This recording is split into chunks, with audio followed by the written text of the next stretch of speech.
I just wanted to let all you sexy looking people knowing that I'm back in Ukraine.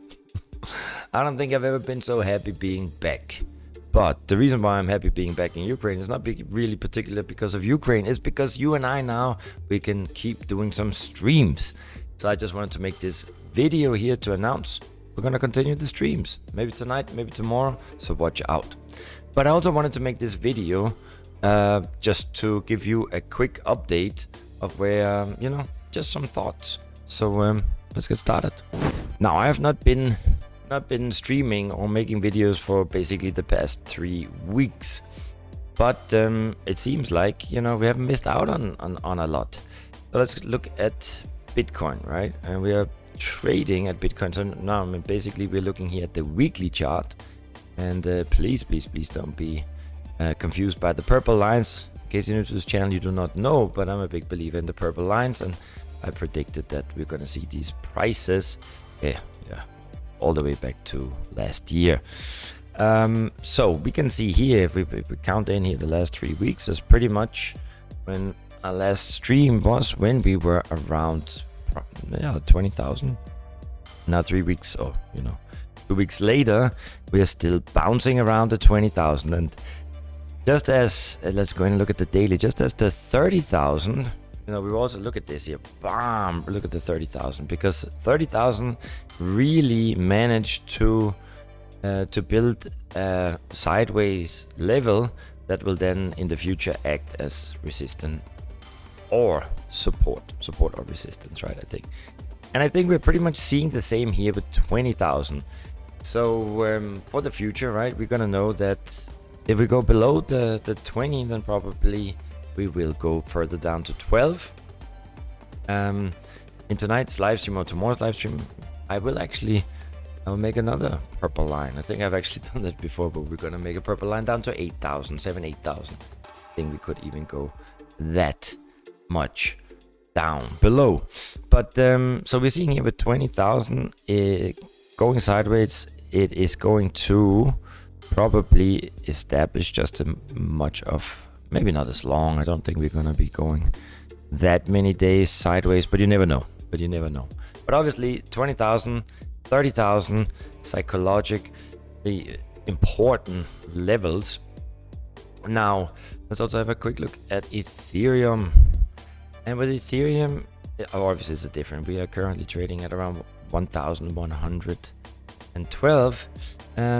But I think, if Bitcoin is gonna also go down, Bitcoin is gonna go down to the 12,000, well, then we probably will see Ethereum around 600, something like that. Now let's move on to the news. It is not a given that we're gonna go further down, right? Now I do believe, and we're just gonna touch up on that. We're gonna touch up on a few news, because there are news, and then we're also gonna look at some macro / geopolitical events, and that's regarding Ukraine and Russia, because I do believe that has an impact that should not be underestimated, and that is why I feel we're still not in a safe territory where we could see a turnaround. Now, when I say that we couldn't see a turnaround, we could maybe see a decoupling, because we have seen way too high correlations between, from my point of view, the cryptocurrency market compared to the traditional markets. But that's just what I think. Let me know what you think down below. So what is it there? Now we got the US, we got the Dow Jones. We have to look at the pre-market, slightly up, but obviously when we look at the cryptocurrency markets live right now, right, it has taken a beating. I think it has taken a beating due to the fact that we are seeing these news here on CNBC that the Federal Reserve, they would back another 75 basis point hike in July if conditions remain the same. And also European Central Banks, this is not macroeconomic figures. This is obviously just monetary figures. That is all a fiction. Now remember, I believe that the fiat currency system is nothing but fugazi, but it is, we all following it because we are part of it. As a summary, I always say, when are we gonna see a decoupling, and when are we going to see the crypto markets take off? Well, I think a good indication is when First of all, I believe in mainstream adoption, mass adoption, right? And when CNBC, which is a mainstream media outlet, right, there's two main things that they're focusing on. It's obviously the monetary news. It is, however, also Russia, Ukraine, get to in a moment. And then once mainstream media is gonna change their attitude to, not even attitude, but once they're gonna focus on the positivity of the cryptocurrency space, that's when we're gonna start seeing the market turn around. So we can see here right now on on the front page, landing page, whatever you want to call it, homepage from CNBC, second most apparent piece of news is crypto hedge fund 3 Arrows Capital plunges into liquidation as market crash takes tolls. So, and then we go down here. We're in a hybrid war. German foreign minister says Russia cuts gas supplies to Europe. That's bad news, right? Bad news Brown is in town.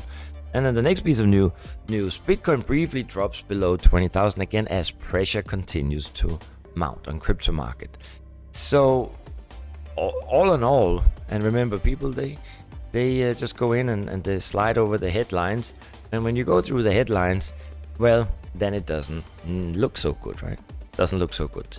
Putin is bad, Russia, Ukrainian war, which have an impact, and then also negative Bitcoin news. And that's why I think that we still have potential to go further down. Now it's time to talk about Ukraine and Russia. For those of you who know me, you know that I'm in Ukraine, right? But where I am, it's in the city of Vinnytsia, 1,000 kilometers from the border region. And I drove back here 2 days ago. And it took me at the border to enter Ukraine, took me exactly 1 hour. So that was pretty quick. And I saw that the amount of cars that wanted to leave Ukraine has really not many. So yes, the war is still going on here. However, it is going on in the Donbass region, which is which is 1,000 kilometers away from where I am in the city here. The city I'm in is hosting more than 100,000 refugees from the Donbass region. But I don't want to talk so much about the current war conditions. What I actually wanted to point out briefly is that I believe that this is a war that never needed to be. And I think it's very clear that Ukraine is losing the war.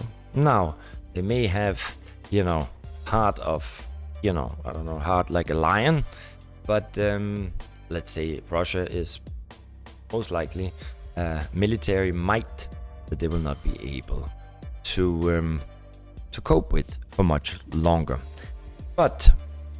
And that is, I will talk more in depth. I will make another video where I go more into the current scenario, where the video will be called Ukraine has lost. Ukraine has lost, but this is not just about Ukraine. It is actually also about you and me. Because remember when America, they invaded Iraq, right? We did not have the same kind of consequences that we have now. And I'm referring to inflation. I'm referring to the price of gasolina. And also when Russia, they invaded Georgia, which I think they did, what is that now? 7 years ago or something like that. I mean, at that time, which was also the first time that I understood that propaganda and censorship is a very big thing for every country. However, when Russia, they were invading South Ossetia and and Georgia, we followed it on the news, right? But it did not have an impact on the prices as we're seeing now. Why do I point that out? It is because just 4 months ago, we all lived happily, right? The entire world were pumping gas out or gas into their cars and for whatever they needed at a much cheaper price than today. So we would like, the world was a better place 3 or 4 months ago. Nevertheless, I don't really think that the West, the sanctions that the West have imposed on Russia are benefiting anyone. Russia is currently making, selling more natural resources to new countries. Let's not say new countries, but they're tighter with China, with Pakistan, with India, with Iran. So, and they're only benefiting from higher gas prices, oil gas prices, right? So it's actually was almost like it was a double-edged sword for the sanctions that the West imposed on Russia, right? Natural resources like gas and oil became more expensive, and who does that benefit? Certainly not you and I, but Russia. Anyway, I think that this proxy war, because this is what it is no longer about Ukraine. Ukraine, from my point of view, they have to take a step back and really get into the peace talks. But, you know, let me know what you think. But I think this proxy war has now really set up, unfortunately, the beginning of the end. And when I say the beginning of the end, probably World War III. I think it's a real big possibility, unless some half-ass smart people could actually come together and understand that war is a bad thing. You see, America, they have so far, America alone, I'm not talking about the NATO, I'm not talking about the refugee help. America alone has helped Ukraine in form of a credit, right? $45 billion. And then you gotta ask yourself, wouldn't Ukraine be a better place if that 45 billion would have been used to build apartments or infrastructure? You know, fun parks for kids, universities, hospitals. 45 billion would have done a lot for the country and the infrastructure. Rough calculation, they could have built 3 million apartments that could host up to 9 million people. Many more than have left the country. So I always think that war is the worst choice. I don't think we needed this, but this is not about Ukraine. This is not about a domestic war. This is about the global impact that it has on the global markets, on the global countries like you and I. And we are seeing inflation going up. And that's also why I think that the West kind of needed an excuse for justifying the level of inflation. I don't think it's Russia. I don't think it was the cronies. I'm a firm believer that it is the nature of a bad fiat monetary system. Anyway, enough chit chat. Hope to see you in the streams. We will start soon, maybe today, maybe tomorrow. And that's all I got to say about that. Stay strong, and I hope to see you soon.